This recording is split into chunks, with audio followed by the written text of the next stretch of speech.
passing in the lane. Nakuha niya yung mabagang tira and Outscored lahat lang ni Norbert. now James Yap trying to take on Robbie Hearn. Fake one way, went the other. Fading away. James Yap. Grabe.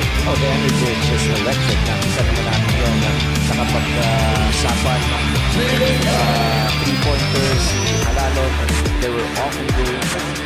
They exchange ng basket yung dalawang to. Walang video move yan. Natin sa wala. Para sa tuloy-tuloy na proteksyon ng inyong motorsiklo. Walang video sa actual. Mixters, defensive demons na si Halalon at palito si Baroka. Magsaslide si Bolly. Papalit itong si Bolly. Tsaka itong si Neton.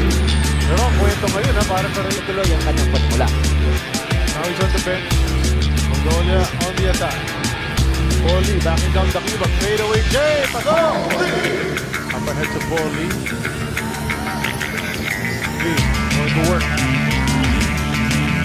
Using the screen with attack. Fading away. He loves that spot. He's won championship from that spot.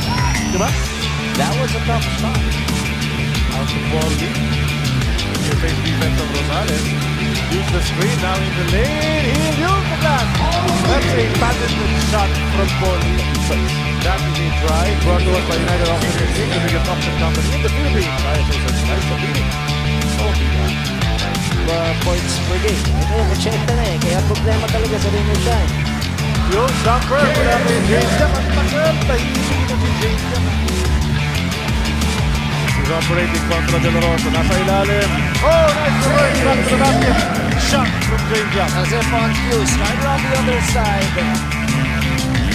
Bo. Out to James. He'll take that three. Oh! He got it to go! Nandiyan si James Yap.